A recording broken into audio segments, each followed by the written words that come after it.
Sa oled väsinud. Mitte magamata ööde tõttu, mitte töö tõttu, mitte suhete tõttu. Sa oled väsinud millestki palju sügavamalt. Sellest pidevast siseisest võitlusest, mis käib sinus iga päev, igal tunnil, igal hetkel. Võitlusest enda vastu. Võitlusest elu vastu. Võitlusest sellega, mis on. Millal sa viimati ärkasid ja mõtlesid? Täna on hea päev, just selline nagu peab. Millal sa viimati tundsid, et sa ei pea midagi parandama, muutma, suruma, tõmbama ega kontrollima? Millal su keha oli viimati kerge, mitte nagu raske koorem, mida sa iga hommiku uuesti üles tõstad? Kui nendele küsimustele vastamine tekitab sinus peatuse, siis see ei ole sinu nõrkus. See ei ole sinu iseloomi viga. See ei ole halb karma ega vale tähemärk. See on märk, et sa oled aastaid, võib-olla aastakümneid teinud midagi, mida meie kultuur peab tugevuseks, aga mis on tegelikult sinu suurim energialekkija. Sa oled võidelnud. Soome-ugri šamaanid teadsid seda juba tuhandeid aastaid enne modernseid psühholooge, enne neuroteadust, enne meeleseisundi uuringuid. Nad kutsusid seda seisundit, milles enamik tänapäeva inimesi elab, üheks sõnaks – vastuseis. Ja nad teadsid, et vastuseis ei tapa sind kiiresti. Ta tühjendab sind aeglaselt, tilk tilgalt, aasta aastalt, kuni ühel hommikul ärkad ja ei mäleta enam, milline on tunduda elavana. Aga nad teadsid ka teist asja. Asja, mida praegu ei õpetata koolis, ei räägita arstikabinetis, ei mainita üheski isikuarengu raamatus. Nad teadsid, et on olemas täpselt vastupidine seisund. Seisund, milles vastupanu lakkab. Ja selle asemele tuleb midagi, mida nad nimetasid vooluks, elujõuks, loomulikuks liikumiseks maailmas. Ja just see seisund, mitte tahtejõud, mitte distsipliin, mitte pidev eneseparandus, on see, mis muudab elu igaveseks. Täna sa saad võtme. 1000 aasta tagused soome-ugri hõimud ei elanud lihtsas maailmas. Nad elasid metsades, kus talv tähendas surma, kus toit oli haruldane, kus haigus tuli ilma hoiatuseta, kus igal aastal kaotati keegi lähedastest külmale, nälgimisele, loomadele. Ja ometi, need inimesed ei võidelnud pidevalt iseendaga. Kuidas see on võimalik? Kuidas saavad inimesed, kes elavad palju raskemates tingimustes kui sina, omada sügavamat sisemist rahu kui sa ise, kes elad soojal, täissöönuna, turvaliselt? See küsimus muutis kõike, kui üks Soome antropoloog nimega Juha Pentikäinen hakkas 80ndatel aastatel lindistama viimaste soome-ugri šamaanide, keda kutsuti noidadeks ja tietajateks, vestlusi. Ta ootas, et nad räägivad loodusest, vaimudest, rituaalidest. Aga nad rääkisid hoopis suhtest iseendaga. Üks vanem šamaan Karjalast ütles talle midagi, mis on tänaseni šokeeriv oma lihtsuses. Ta ütles: meie ei võitle oma eluga, me ujume koos temaga. Ujume koos temaga. Mõtle sellele hetkeks. Mitte üle ujuda, mitte vastu ujuda, koos ujuda. See üks lause sisaldab kogu soome-ugri tarkuse selle kohta, kuidas inimene peaks oma elus liikuma. Aga mis juhtub, kui keegi ujub vastuvoolu? Füüsiliselt on vastus lihtne. Ta väsib. Ta raiskab energiat. Ta liigub aeglasemalt. Ta peab rohkem pingutama vähem tulemuse eest. Ja lõpuks, kui tal enam jõudu ei ole, vool kannab ta sinna, kuhu ta algusest peale suundus. Aga nüüd on ta kurnatud ja ei suuda sellest nautida. Täpselt sama toimub inimesega, kes võitleb oma eluga. Soome-ugri šamaanid nägid seda mustrit inimesest inimeseni, põlvest põlve. Ja nad töötasid välja tehnikad, rituaalid ja praktikad, mis aitasid inimestel üle minna vastupanust voolamisse. Need praktikad ei olnud lihtsad mantra kordamised ega positiivsed kinnitused. Need olid sügavad, kehalised, emotsionaalsed ja vaimsed protsessid, mis muutsid inimese neuraalset toimimist, isegi kui tol ajal polnud sõna neuraalne olemas. Küsimus, mida sa pead endale esitama praegu, on see, mis sinus tegelikult võitleb. Sest see võitlus ei ole sinus seetõttu, et oled nõrk. See on sinus seetõttu, et keegi on sulle öelnud, et see on tugevus. Kujutle sõdurit, kes on sõjas olnud 20 aastat. Ta on professionaal. Ta tunneb igat manöövrit, igat taktika peensust.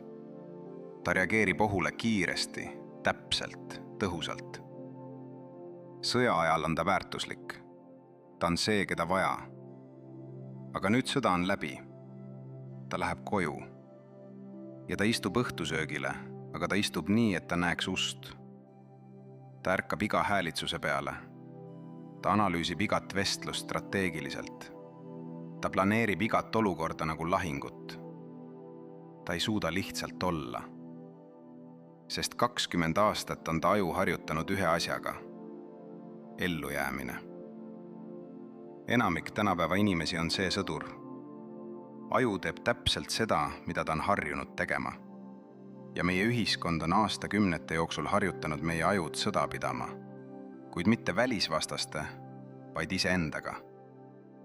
Oma keha vastu, sest see ei näe õiget moodi välja. Oma tunnete vastu, sest need on ebamugavad. Oma soovide vastu, sest need on ebareaalsed. Oma praeguse hetke vastu, sest see pole see, mida sa tahtsid. Neuroteadus, täpsemalt see haru, mida nimetatakse polüvagaalseks teooriaks, mille töötas välja teadlane nimega Stephen Porges, tõestas midagi šokeerivat.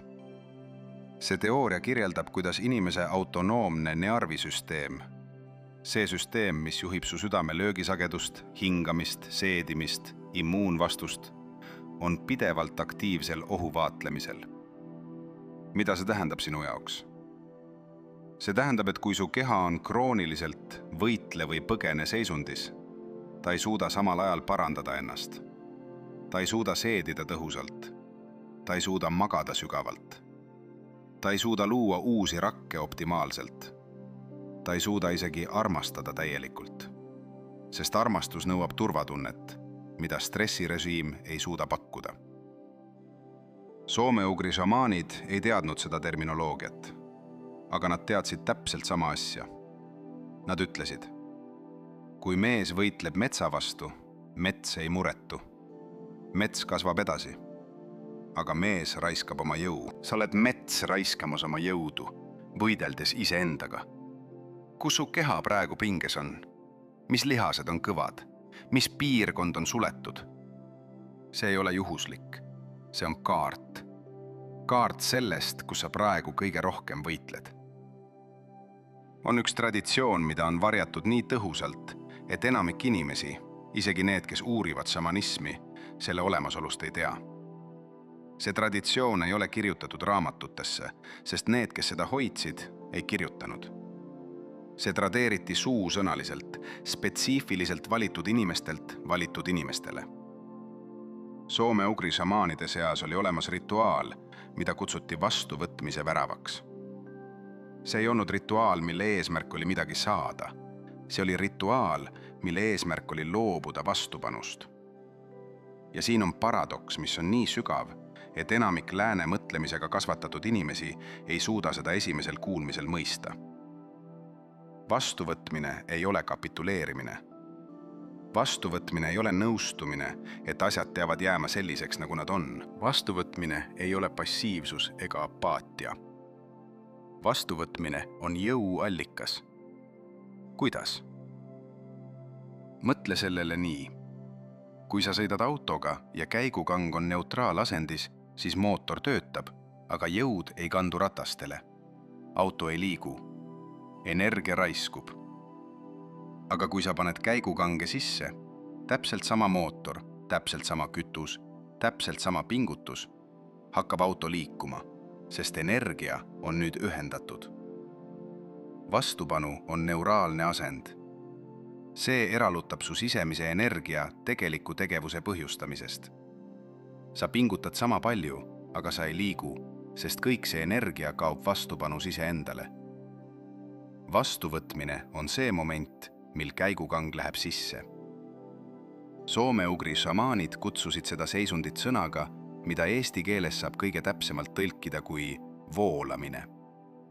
Mitte loobumist, mitte alistumist, voolamist. Ja nad teadsid, et sellesse seisundisse jõudmiseks ei piisa tahtmisest. See nõuab spetsiifilist protsessi. Miks seda varjati? Sest neist, kes seda teadsid, said inimesed, keda ei saanud kontrollida. Inimene, kes on sisemises rahus, ei vaja väliseid rahusteid. Ta ei otsi heakskiitu. Ta ei karda kaotust nii intensiivselt. Ta ei ole manipuleeritav hirmuga, sest hirmul ei ole samas raiumas, kui inimene elab avatud seisundis. Keda see päris häirib, et sa sellest tead?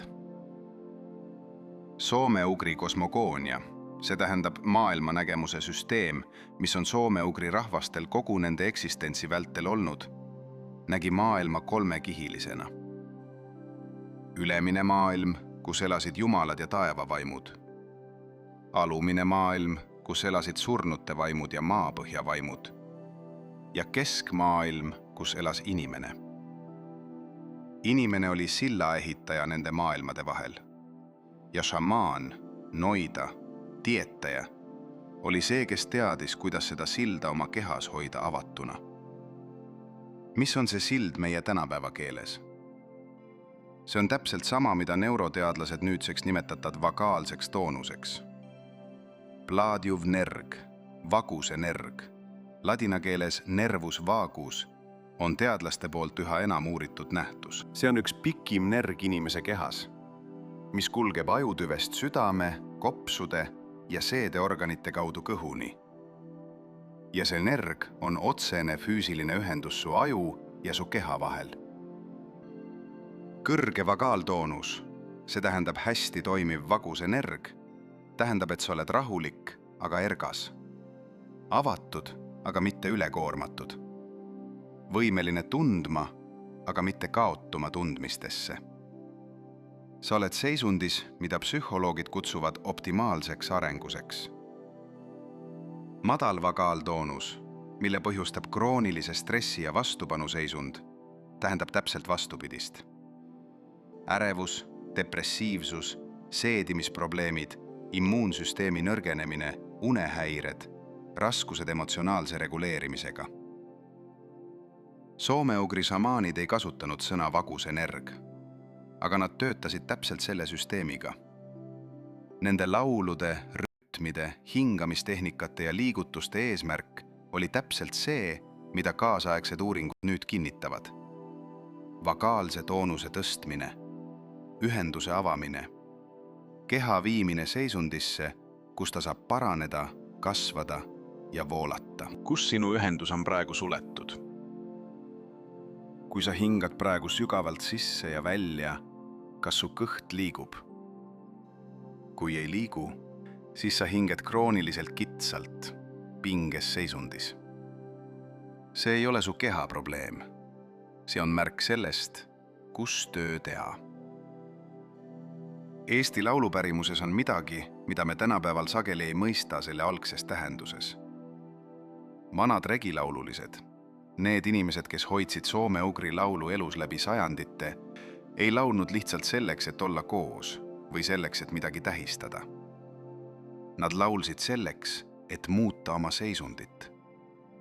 Regilaul on vibratsioonimeditsioon. See on täpselt kavandatud helisüsteem, mis töötab inimese kehaga nii, nagu häälestusnoole vibratsioon töötab teise häälestusnoola vibratsiooniga.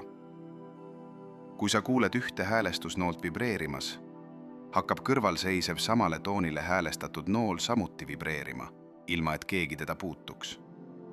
Seda kutsutakse resonantsiks. soome-ugri šamaanid teadsid, et universum on resonantsisüsteem ja nad teadsid, et inimene, kes on vastupanuseisundis, on kehtestanud oma sisemise sageduse, mis ei resonseeru elujõuga. Ta on nagu häälestamata instrument, mis mängib võõrasse võtmesse. Nende laulud, nende rütmid, nende kehaga töötamine ei olnud maagia selles mõttes, nagu me tänapäeval sõna maagia kasutame. See tähendab midagi seletamatut ja üleloomulikku. See oli teadus inimese resonantsi kohta. Teadus selle kohta, kuidas viia keha ja meel tagasi oma loomulikku sagedusesse. Ja see loomulik sagedus on alati sama. See on seisund, milles sa ei võitle, milles sa ei suru alla, milles sa ei kontrolli, milles sa oled avatud sellele, mis on, samal ajal kui sa liigud selge kavatsusega sinna, kuhu sa liikuda soovid. Kas sa mäletad viimast korda, kui sa olid selles seisundis? Mitte täiuslik hetk, mitte iga kõik oli hästi, vaid hetk, kui sa tundsid, et oled õiges kohas, et liigud õiges suunas, et sul on kõike, mida sa praegu vajad. Millal see viimati oli? Siin on tõde, mida ükski eneseabiraama sinu kohta ei ütle, sest see müüb halvasti. Su väsimus ei ole sinu probleem. Su väsimus on sinu juhend. Soome-ugri hõimude hulgas oli arusaam, et keha räägib alati tõtt. Keha ei valeta, keha ei manipuleeri. Keha ei ole kunagi eksinud selle kohta, mida sa tegelikult vajad. Keha on pidevalt sulle midagi rääkimas, aga me oleme õppinud seda ignoreerima, vaigistama, alla suruma ja jätkama vaatamata sellele, mida keha ütleb. Mida su väsimus tegelikult ütleb? See ei ütle, et oled nõrk. See ei ütle, et sa pead enam pingutama. See ütleb, sa oled liiga kaua ujunud vastu voolu. Tule koju, lase endal voolata. See on signaal, mitte tähis ebaõnnestumisest. Kuid see on ka signaal, mida meie kultuur on õpetanud meid ignoreerima. Sest kultuur, mis sõltub sinu pidevast tootlikkusest, pidevast tarbimisest ja pidevast pürgimisest järgmise asja poole, ei saa endale lubada, et sa peatuksid ja kuulaksid ennast. Inimene, kes on täielikult kohal oma enda elus, on palju vähem mõjutatav välisest survest. See on põhjus, miks soome-ugri vastuvõtmise teadmisi ei promoveeritud, ei levitatud, ei tehtud populaarseks. Mitte seetõttu, et need ei toimiks, vaid seetõttu, et need toimivad liiga hästi. Kas sa suudad lasta endale lubada, et su kehal on midagi olulist sulle öelda? Kas sa oled valmis kuulama? On olemas moment, mida igas inimese elus juhtub, aga mida enamik inimesi ei märka. Soome-ugri traditsioonis nimetati seda murdehetkeks. See tähendab momendiks, mil inimene on valikul. Mitte suur valik elu ja surma vahel. Mitte dramaatiline ristteeline otsus, vaid see väike, vaikne, peaaegu märkamatu hetk, mil keegi otsustab. Jätkan võitlemist või ma lasen lihtsalt olla. Ühe Karjala noidaga seotud loos, mida Juha Pentikäinen dokumenteeris, räägitakse naisest, kellel oli kogu elu halvavaluhaigus. Ta oli käinud arstide juures, ta oli teinud rituaale, ta oli palvetanud, ta oli proovinud iga abinõud, mida ta teadis, ja miski ei aidanud. Ühel talvisel ööl, kui ta oli üksi metsas puidu taga, langes ta lumes maha ja ei suutnud tõusta. Ta ütles ise hiljem, et see oli hetk, mil ta otsustas lõpetada võitlemise. Mitte suremise mõttes, vaid lihtsalt ta otsustas lõpetada. Ta jäi lumme lamama ja ütles haigusele, olgu nii. Ta ei surmanud enda sees mingit tahet elada. Ta ei kapituleerunud, aga ta lõpetas võitlemise haiguse vastu. Ta lõpetas selle identiteedi, et ta on haige inimene, kes võitleb haigusega. Ja selle asemel ta lihtsalt oli. Mis juhtus? Meil ei ole biomeditsiinilist kontrollitud uuringut. aga lugu ütleb, et ta tõusis üles ja kõndis koju. Ja valu ei tulnud enam tagasi samal viisil. Kas see on ime? Neuroteadus ütleks ei. See on polüvagaalne nihe. See on krooniline stressireaktsiooni lõppemine. See on keha vabanemine seisundist, kus ta võitleb iseendaga ja üleminek seisundisse, kus ta saab paraneda. Soome-ugri šamaan ütleks, ta leidis viimaks oma tee tagasi voolu. Kumba keelt sa eelistad, et seda selgitada, ei muuda fakti. Vastuvõtmine on värav. Ja sina seisad selle ees praegu. On 6 mustrit, mis hoiavad inimese vastupanu seisundis. Mitte 7 ega 8 ja mitte 2. Täpselt 6. Soome-ugri šamaanid, kes töötasid inimestega terve oma elu, tundsid need mustrid nii hästi, et nad ütlesid, et iga inimese valu on üks neist 6. Esimene muster on minevik kui vangla. See inimene elab emotsionaalselt möödunud sündmustes. Ta ei ole neid unustanud. Ta neid ei suuda unustada, sest tema keha töötleb neid endiselt kui oleviku ohtu. Iga uus olukord filtreerub läbi mineviku valu. Ta ei näe tegelikku olevikku. Ta näeb oma mineviku varju tänapäeval. Teine muster on tulevik kui hirm. See inimene ei ela minevikus, vaid ta elab konstantselt kujuteldavas tulevikus, kus kõik võib minna valesti. Ta planeerib, ta kontrollib, ta valmistub, ta ennetab. Tema aju on peaaegu terve aja hõivatud stsenaariumide läbimängimisega. Ja selle tulemusel on ta praeguses hetkes peaaegu täielikult puuduv. Kolmas muster on identiteet kui kest. See inimene on nii sügavalt samastunud sellega, kes ta arvab end olevat, oma rolliga, oma rahvusega, oma haigusega, oma traumaga, oma eduga, oma ebaõnnestumisega. Et iga kord, kui elu nõuab muutust, ta tunneb seda rünnakuna iseenda vastu. Ta ei suuda voolata, sest voolamine tähendaks temale enda kaotust. 4. muster on armastus kui tingimus. See inimene on õppinud, et ta on armastatud ja aktsepteeritud ainult siis, kui ta vastab teatud tingimustele. Nii ta on pidevalt tõestamas, pingutamas, näitamas. Ja selle tõestamise all on alati hirm. Mis juhtub, kui ma ei ole piisav? See hirm on tema suurim energialekkija.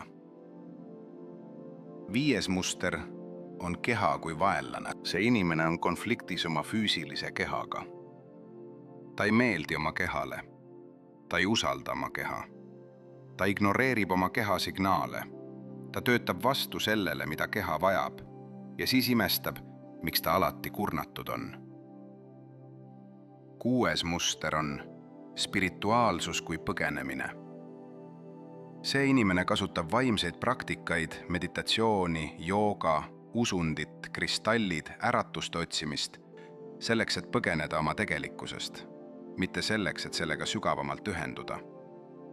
Ta on alati otsingul järgmise kõrgema seisundi poole, sest praegune hetk tundub alati liiga valu. Mis muster sind kõige rohkem tabab? Pead sa kaaluma või vastus tuli kohe? Soome-ugri šamaanid teadsid midagi inimese kohta, mida läänemaailm hakkas uurima alles 80. aastatel, kui Ameerika psühholoog nimega Daniel Stern alustas uuringuid varase lapsepõlve kogemuste mõjust täiskasvanud inimese kehale. See teadmine on järgmine. Su keha ei tea, mitu aastat oled olnud. Su rakud ei pea arvet. Su autonoomne nearvisüsteem ei tea, kas see on aasta 1953 või praegune aasta. Ta teab ainult ühe asja. Kas olen ohutu või ei ole ohutu? Ja vastus sellele küsimusele ei põhine sinu praegusel reaalsel. See põhineb kõigel, mida sa oled kogu elu jooksul kogenud ja mis on salvestunud sinu kehasse kui automaatne reaktsioonimuster. Soome-ugri traditsioonis oli sellel nähtusnimi. Seda nimetati varjumäluks. Mitte lihtsalt psühholoogiliseks mäluks, mida sa teadlikult mäletad, vaid kehasse salvestunud mäluks, mis töötab taustal, vaikses, nähtamatult. Ja see varjumälu on see, mis hoiab paljusid inimesi vastupanu seisundis, isegi siis, kui nende elu väljastpoolt vaadates on korras. Sest keha mäletab. Keha arvestab. Keha on pidevas ohu hindamise seisundis, põhinedes mälul, mitte reaalsuse hetkel. Mida see varjumälu sinus mäletab? Millised vanad kogemused juhivad su tänaseid reaktsioone ilma, et sa sellest teadlik oleksid? Milline osa sinust on endiselt 20 aastat tagasi toimunud olukorras, isegi kui su mõistus teab, et see on möödas? Siin on see, mida soome-ugri noidad teadsid ja mida tänapäeva teadus on nüüd bioloogiliselt tõestanud. Ja see on tõend, mis peaks muutma kõike seda, mida sa arvad oma võimekuse kohta muutuda. Epigenetika. See tähendab teadus, mis uurib, kuidas geenide aktiivsus muutub, ilma et geenide endi järjekord muutuks. Tõestas midagi, mida šamaanid on alati öelnud. Ameerika rakubioloog nimega Bruce Lipton on teinud selles vallas alusuuringuid, mis näitavad järgmist. Su geenid ei ole su saatus. Su geenid on nagu klaviatuuri klahvid. Nad on olemas. Nad on seal. Aga kes mängib neid ja kuidas, sõltub sinu seisundist, sinu keskkonnast, sinu uskumustest. Aga epigenetika läheb veel kaugemale. See näitab, et traumaatilised kogemused ei jää ainult sinu kehasse. Need salvestatakse kemikaalsetesse märkidesse su desoksüribonukleiinhappe, mis on pärilitustunne keemiline alus, lühendatult ehk pärilisainele, ahelale. Ja need märgid võivad edasi kanduda järgmistele põlvkondadele. Mida see tähendab su jaoks? See tähendab, et osa sellest väsimusest, millega sa elad, ei ole ainult sinu. See on su vanemate väsimus, su vanavanemate väsimus, su esivanemateta inimeste väsimus, kes elasid läbi asju, mida sa ei ole ise kogenud, aga mille keemiline jälg on sinus olemas. Soome-ugri šamaanid teadsid seda. Nende rituaalid, nende laulud, nende praktikad olid sageli mõeldud mitte ainult inimesele endale, vaid tema esivanematele, kes olid läbi teinud midagi, mis oli jätnud jälje tema kehasse. Nad ütlesid, paranedes ise endale, paraneb ka see, mis on sinus esivanematest. Ja vabanedes sellest, vabaned ka sina. Kellelt su keha on pärinud kõige rohkem vastupanu?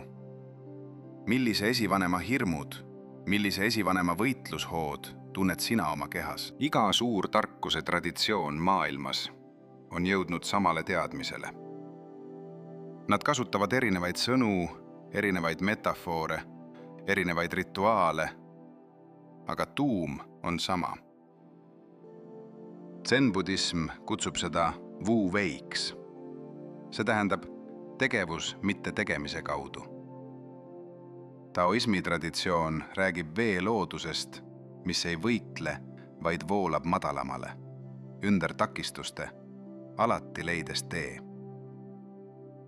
Hinduismi Advaita Vedanta traditsioon räägib saksitvolusest. See tähendab tunnistajast, kes näeb kõike, aga ei ole kaasa tõmmatud millestki. Soome-ugri traditsioon kasutas metafoori, mis on nende keskkonnast. Jõgi talvisel ajal. Talvel on jõgi ülalt jää all. Jää on kõva, liikumatu, külm. Aga jää all voolab vesi endiselt. Mitte nii kiiresti kui suvel, aga ta voolab. Ta ei peatu. Ta ei lakka olemast jõgi sellepärast, et pealispind on külmunud. Inimene, kes on vastupanu seisundis, on nagu see talvine jõgi. Pealispind on kõva, liikumatu, külm. Ta esitab tugevust, kuid see on jäätugevus, brittustugevus. mitte elu tugevus. Sügaval all, tema sügavimas sisemises olemuses voolab endiselt midagi. See midagi on tema tegelik olemus, tema vitaalsus, tema elujõud. Soome-ugri praktika eesmärk ei ole inimest muuta. Ta eesmärk on aidata inimesel anda jääle luba sulada, et see, mis all juba voolab, saaks vabalt liikuda. Sa ei pea looma oma elujõudu. Sa ei pea seda teenima. Sa ei pea seda tulevikus leidma. See on sinusse juba kirjutatud. Sa lihtsalt pead lõpetama sellega võitlemise. Millal sa viimati lubasid endal lihtsalt olla, ilma et oleks pidanud midagi tõestama, midagi saavutama, kellekski saama? On üks asi, mida soome-ugri šamaanid tegid, mida tänapäeva ühiskond on täielikult unustanud. Nad leinasid. Mitte ainult surma puhul. Nad leinasid kõike, mis on kaotatud. Nad leinasid aastat, mis on möödas. Nad leinasid lapsepõlve. Nad leinasid suhteid, mis lõppesid. Nad leinasid ootusi, mis ei täitunud. Nad leinasid versioone iseendast, kes nad oleksid võinud olla, aga kes ei saanud eksisteerida teatud olude tõttu. Miks on leina vältimisest saanud tänapäeval niivõrd probleem? Sest lein on see, mis laseb sul lahti lasta. Mitte unustada, see on oluline vahe. Lein ei ole unustamine. Lein on täielik kogemine, mis annab kogedule kohta sinu siseruumis, ilma et see peaks pidevalt aktiivsena töötama. Leina vältiv inimene ei ole traumast üle saanud. Ta on oma trauma külmutanud. Ta on pannud selle jää alla ja sarnaselt talvisele jõele voolab ta edasi, aga ainult osaliselt, piiratud kiirusega, suurema pingutusega. Soome-ugri rahvaste laulud olid sageli leinulaulud, mida kutsuti itkuks. Sõna itkeminen soome keeles tähendab nutmist.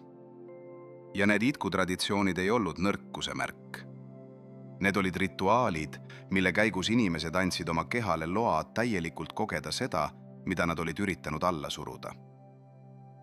Uurijad, kes on uurinud nende itkude neuraalset mõju, on avastanud midagi, mis on nii lihtne, et see peaaegu šokeerib. Nuttes aktiveerub parasümpaatiline nervisüsteem, sama süsteem, mida sügav hingamine aktiveerib. Sama süsteem, mida polyvagaalne teooria kirjeldab kui puhkamise ja paranemise seisundit. Nutt ei ole nõrkus. Nutt on sinu keha loomulik lähtestamise mehhanism. Soome-ugri šamaanid arvasid, et inimene, kes ei suuda nutta, on inimene, kes ei suuda täielikult elada. Sest täielik elu tähendab täielikku kogemist. Ja täielik kogemine hõlmab ka valu, kadumist ja leinamist. Millal sa viimati laitsid end nutmast? Millal sa viimati ütlesid endale, ole tugev, pole mõtet selle pärast nutta? Ja mis juhtus selle tunnega, mida sa allasurumisega alla suruma pidid? Üks soome-ugri kontseptsioon, millel ei ole täpset vastet üheski teises keeles, on sõna löyly. Soomlased kasutavad seda sõna sauna-auru kohta, aga selle algne tähendus oli midagi palju laiemat. Löyly tähendas algupäraselt hingust, eluvaimu, seda nähtamatut jõudu, mis eristab elavat olevust surnust. Šamaanid arvasid, et löyly ei ole midagi, mida sul on või ei ole. Löyly on midagi, mis voolab läbi sinu, nagu vool läbi jõe. Ja sama nagu jõe voolu saab tõkestada, saab löyly voolu tõkestada. Tõkestajad on need 6 mustrit, millest ma varem rääkisin. Aga löyly tõkestajateks on ka spetsiifilised seisundid kehas, mis töötavad kui füüsilised lõksud. Esimene tõkkepunkt on lõualuu ja kael. Kui inimene hoiab alla oma emotsioone, eelkõige viha ja kurbust, ta kiskub hambaid kokku. Aastaid selle lihase pinges hoidmine tekitab kroonilise lõualuu valu, peavalu ja kaelavalude tsükli, millest ravimid aitavad, aga ei paranda. Teine tõkkepunkt on rindkere. Lein ja armastuse kaotus salvestuvad rindkere ümber. Inimesed, kes on palju kaotanud, hingavad sageli madalalt, kiiresti, kuna sügav hingeõhk tähendab rindkere avanemist, mis tähendab, et salvestunud tunne saab võimaluse liikuda. Kolmas tõkkepunkt on kõht. Hirm elab kõhus. Sügav eksistentsiaalne hirm. Hirm tuleviku ees, hirm kaotuse ees, hirm, et sa ei ole piisav. Kõik see salvestub kõhupiirkonda. Inimesed, kes elavad kroonilises hirmus, on sageli seedimisprobleemidega. Neljas tõkkepunkt on puusad. Soome-ugri šamaanid ütlesid, et puusad hoiavad inimese kõige varasemate traumade mälestusi. Mitte sündmuste mälestusi, mida sa mäletad ja millest sa saad rääkida, vaid kehalisi mälestusi, mis on liiga vanad ja liiga sügavad, et nad elaksid teadvuslikus mälus. Viies tõkkepunkt on jalad. Ja jalad. Šamaanide sõnul tähendab side maaga, ühendus maapinnaga, turvatunnet. Inimesed, kellel ei ole sisemist turvatunnet, kannavad sageli pinget oma jalgades, sõrmedes, hüppeliigestes. Nad ei tunne end põhjustatult. Nad on pidevas valmisolekus põgeneda. Kus su keha praegu kõige enam pinges on?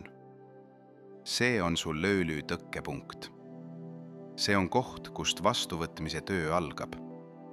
Soome-ugri traditsioonil oli ütlus, mida noidad kasutasid, kui keegi tuli nende juurde abitult võideldud olukorraga. Nad ütlesid, inimene ei ole kunagi murduv olukord. Ainult inimene, kes ei lase endal murduda, murdub. See on paradoks, millega on vaja hetkeks peatuda. Lääne kultuuris on tugevus see, kes ei murdu. Tugevus on jääv. Tugevus on muutumatu. Tugevus on kivi. Aga mõtle kivile mere ääres. Lained tulevad pidevalt. Tugevuskivi ei pane neid tundma. Aastate jooksul vesi lõikab kivi. Aastakümnete jooksul muutub kivi väiksemaks. Sajandite jooksul ei ole kivi enam sama. Kivi, kes ei murdu, kulub. Soome-ugri tarkus ütleb hoopis teisiti. Tugev ei ole see, kes ei murdu. Tugev on see, kes on painduv. Sest painduv asi ei murdu. Painduv asi allub survele, sirutub selle suunas, kummardub ja siis lähed tagasi oma kujule. Bambusepuu seisnab kõige tugevamates tormides, sest ta painub. Tamm murdub tormi käes, sest ta ei paindunud. Vastuvõtmine on paindlikkus.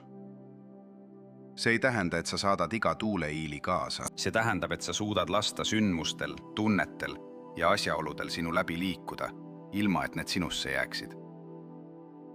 See on inimene, kes voolab, mitte inimene, kes on kivi, mitte inimene, kes on bambus, inimene, kes on jõgi. Millal sa viimati lubasid endal painduda? Millal sa viimati lubasid endal muuta oma meelt, oma suunda, oma plaani? Mitte seetõttu, et sind suruti, vaid seetõttu, et see tundus õige. Nüüd on aeg, mil kõik senine muutub, midagi täiesti reaalseks. Järgmised paar minutit ei ole teooria. Need on praktika. Soome-ugri vastuvõtmise praktika, mida Noid läbi viis iga kord, kui keegi tuli tema juurde kurnatud, vastupanus, kaotanud ühenduse oma elujõuga. Sa ei pea liigutama. Sa ei pea silmi sulgema, kui sa ei soovi. Sa ei pea uskuma, et see töötab. Sa pead ainult tegema täpselt seda, mida ma kirjeldan. Esiteks, istu mugavalt. Ära muuda midagi oma kehas. ära sunni end sirgelt istuma, ära sunni lõõgastuma. Lihtsalt märka, kuidas sa praegu istud. Kus on surve? Kus on pinge? Märka lihtsalt. Teiseks, tõmba aeglaselt õhku ninast sisse. Loe enda sees 4 sisse hingates. Hoia õhku hetk sees, loe 2. Lase aeglaselt välja läbi suu, loe 6. Tee seda 3 korda.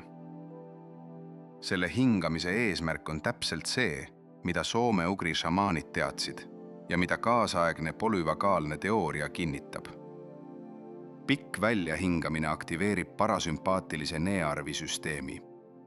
See saadab su kehale signaali, oled ohutu, saad lõdvestuda. 3. Pane käed kõhu peale. Täris nii, et tunned, kuidas kõht hingamise ajal liigub. Kui ta ei liigu, see on oluline info, aga ära püüa teda sundida liikuma. Lihtsalt hoia käed seal ja tunne kontakti. 4. Ütle enda sees, mitte valjusti, vaid sisemusse, täpselt need sõnad. Ma olen siin. See hetk on piisav. Ma lasen endal olla. Ära analüüsi neid sõnu. Ära otsusta, kas sa nendega nõustud. Lihtsalt lase neil olla sinu siseruumis. Nagu sa laseksid külalisel sisse astuda, ilma et peaksid kohe seletama, miks nad on seal. 5. Istu selles seisundis 2 minutit. Ära tee midagi. Ära arvuta, ära planeeri, ära analüüsi. Lihtsalt tunne oma käsi kõhu peal.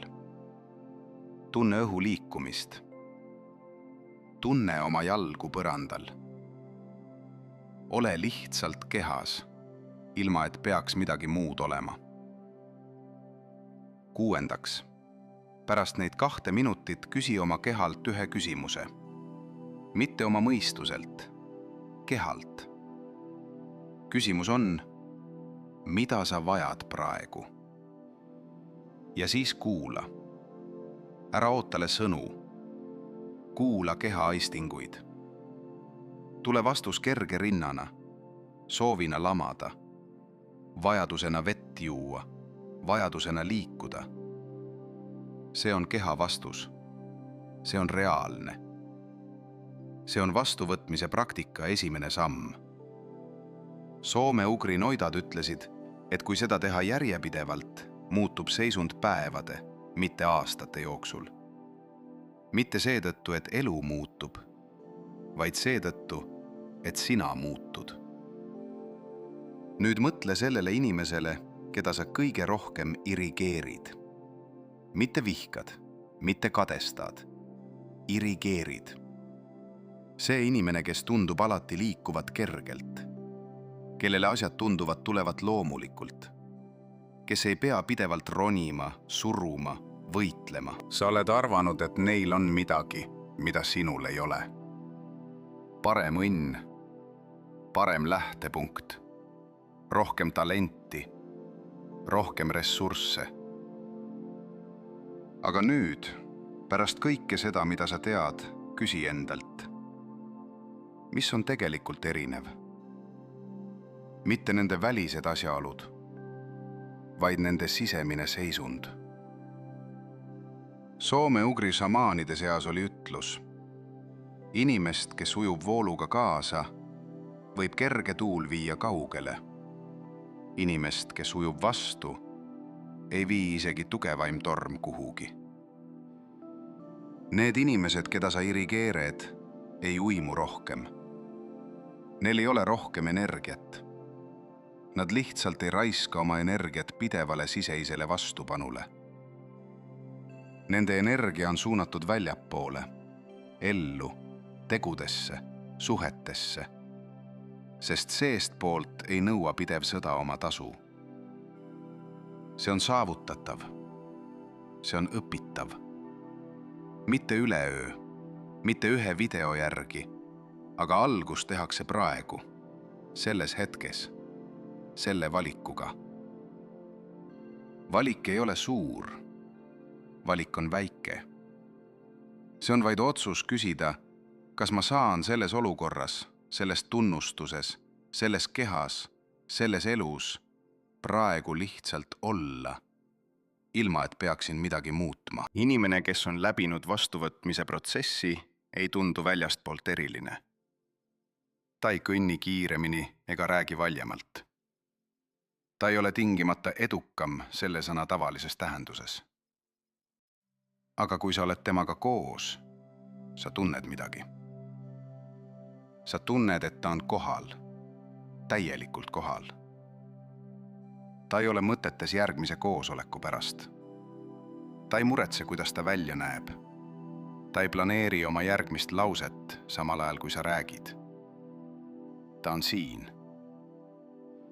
Temaga koos olemine on kuidagi kerge, rahulik, ohutu tunne. See on see, mida soome-ugri šamaanid nimetasid elujõu seisundiks.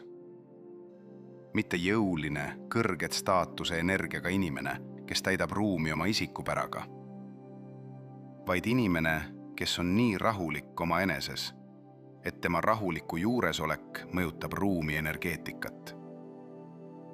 Sa oled selles inimeses kogenud kedagi selle elus.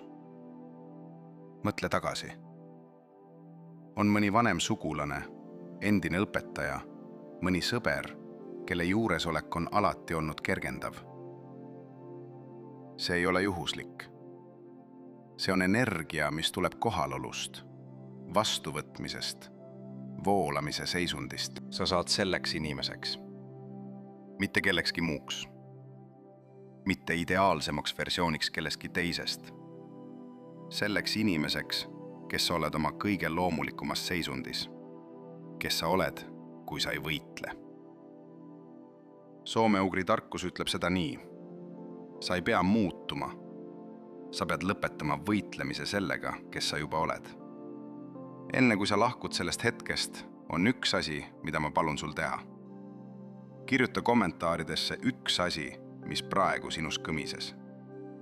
Mitte see, mis sulle kõige rohkem meeldis või mis oli kõige huvitavam, vaid see, mis tabas sind kõige sügavamale. Mis tekitas peatuse, mis ärritas sind, mis tegi silmad märjaks, mis tekitas kergendustunde. Insight, mida ei panda sõnadesse, haihtub tunni jooksul. See on teaduslik fakt selle kohta, kuidas mälu toimib. Kirjutamine ei ole lihtsalt dokumenteerimine. Kirjutamine on kogemusele tähenduse andmine. Ja tähendus on see, mis muudab ajutise kogemuse püsivaks muutuseks. Kirjuta, ma vabastan ja lõpeta see lause ise. Mis on see, mida sa täna oled valmis vabastama? See pole soov. See pole palve. See on sinu keha tunnustamine selle kohta, mida sa juba tead, aga mida sa pole veel lubanud endale teada. Su elu ei oota, et sa saaksid paremaks. Su elu voolab praegu. Alla jää, isegi kui sa ei tunne seda. Luba sellel voolata. Voolamine algab siit. Enne lõppu tahan ma jagada sulle midagi, mida soome-ugri noidad ütlesid oma viimases õpetuses õpilastele. Mitte enne surma, mitte pärast aastakümneid koos olemist. Seda ütles noid esimeses õppetunnis, siis kui uus inimene tuli tema juurde esimest korda. Ta küsis, miks sa tuled minu juurde? Ja inimene vastas tavaliselt midagi sellist. Ma tahan paraneda või ma tahan olla õnnelik või ma tahan leida oma tee. Ja noid ütles alati sama. Suurepärane. Siis lõpeta esmalt otsimist.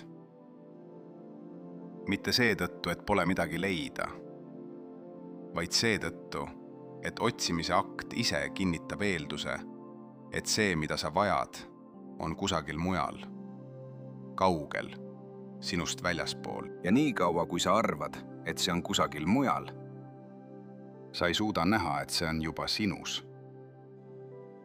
Soome-ugri traditsiooni kõige sügavam tarkus on see, et sa ei pea midagi leidma. sa pead lõpetama selle, mis sul loomuliku seisundi kinni hoiab. Sa pead lõpetama võitlemise. Ja see algab täna. See algab siin. See algab selle ühe lausega, mida sa endale ütled. Sa oled piisav. Praegu. Mitte siis, kui sa oled parandanud. Mitte siis, kui sa oled saavutanud. Mitte siis, kui teised su heaks kiidavad. Praegu. Nii nagu sa oled. Väsinud ja võitlevana on sul kõik, mida sa vajad, et teha esimene samm. See esimene samm ei ole suur. See on lihtsalt otsus. Täna ma ei võitle rohkem iseendaga kui eile. Järgmisel korral, kui sa tunned vastupanu tõusmas, pane käsi kõhule. Hinga sisse 4, hoia 2, hinga välja 6 ja ütle endale, ma olen siin. See hetk on piisav. Ma lasen endal olla. See on kõik. Sellest algab kõik. Voolamine on su loomulik seisund. Sa oled sinna alati kuulunud. Tere tulemast tagasi.